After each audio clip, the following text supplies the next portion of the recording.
ചെയ്യാൻ ചാൻസ് കിട്ടി. ആരാരുമില്ല, എല്ലാ ഹറാമിന്റെയും സാധ്യത ഉണ്ട്.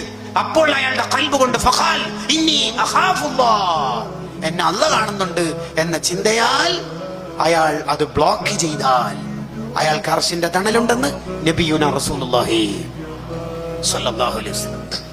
ലജ്ജ എടുത്തറിയപ്പെട്ട ഒരു ജനതയാണ് നമ്മളാവുന്നതെങ്കിൽ നമ്മൾ വിജയിക്കൂലെന്ന. ലജ്ജ ഈമാനിന്റെ ഭാഗമാണ്.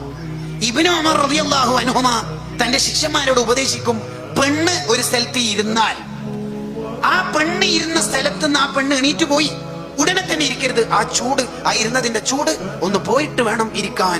എത്ര സൂക്ഷ്മതയാ മഹാന്മാര് പുലർത്തിയ നോക്കിയ.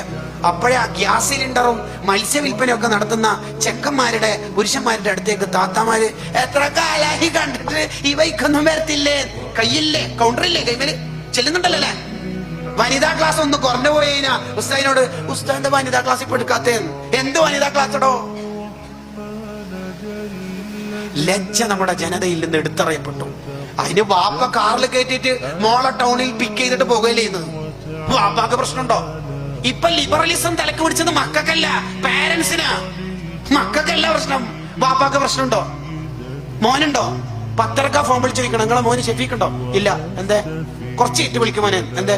ഓന് ടർഫിൽ പോയിന്. എന്തോ സ്വലാത്ത് വാർഷികത്തിനായിട്ട് പോയ പോലെയാ ഉമ്മ പറയണത്. No problem. രാത്രിയെ പകലാക്കുന്ന മഹാന്മാരുണ്ടായിരുന്നു ഇബാദത്തുകൾ കൊണ്ട്.